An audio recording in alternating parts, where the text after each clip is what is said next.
Halo, nama saya adalah Renaldi Bagas Krisnamukti dari Pendidikan Bisnis 2019 Universitas Negeri Jakarta. Di sini, saya akan memberikan pengetahuan tentang toxic masculinity. Ya, toxic masculinity adalah seiring berjalannya waktu, pengertian toxic masculinity berkembang menjadi norma sosial tentang bagaimana laki-laki seharusnya berperilaku. Norma tersebut dapat menjadi seseorang sebagai misogini, homofobia, violence, dan dapat mempengaruhi kesehatan mental mereka. Norma sosial adalah sebuah standar sosial atau ekspektasi tidak terlihat yang diikuti agar seseorang merasa diterima dalam situasi yang diberikan dan membuat kita merasa tidak nyaman ketika kita melakukan norma-norma tersebut.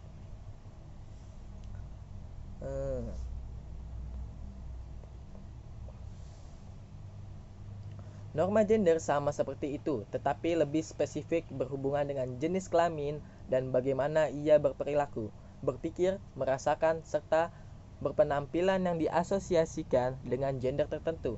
Sebagai contoh, laki-laki tidak menangis adalah salah satu norma gender laki-laki yang sudah ada dari sangat lama dan membuat laki-laki lebih memilih untuk menekan perasaan mereka dibanding memproses emosi mereka dengan cara yang sehat atau baik. Beberapa norma sosial dapat membentuk perilaku toxic masculinity, diantaranya 1. Power dan merasa dalam sejarah laki-laki memiliki kekuatan dan ekonomi yang lebih dibanding perempuan.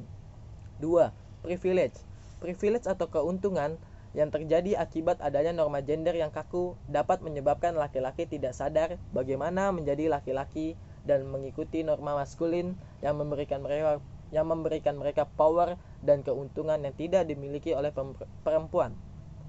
Yang ketiga, masculine power didapat melalui nomor gender tradisional yang memaksa laki-laki untuk menjadi dominan.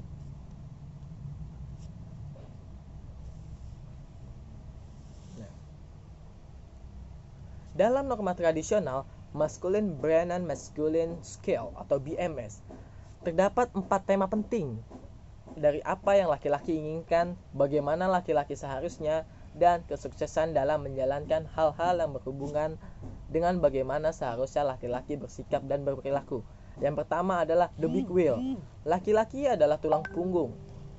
Yang kedua adalah the sturdy oak, memiliki fisik kuat dan dapat handling rasa sakit. Yang ketiga adalah no sissy stuff, menghindari hal-hal yang dianggap feminim dan menghindari terlibat dalam aktivitas yang dapat dianggap feminim. Yang keempat, give them hell, yaitu berani, agresif, memaksa, dan mampu terlibat dalam kekerasan jika diperlukan.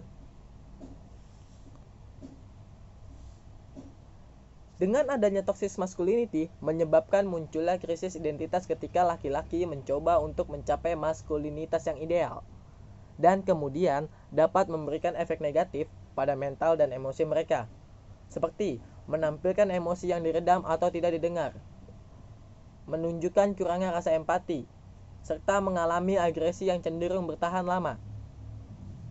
Saat ini sangat penting untuk mempromosikan health masculinity atau positive masculinity. Hal ini tidak hanya bermanfaat bagi laki-laki, tetapi pemahaman maskulinitas yang sehat bermanfaat untuk upaya menekan kekerasan terhadap anak-anak maupun perempuan. Sebuah organisasi di Amerika yang bernama A Call to a Man mengembangkan positive manhood untuk mencegah kekerasan dan mendorong laki-laki untuk 1. Mengekspresikan berbagai emosi dan merasa emosi yang mereka rasakan diterima.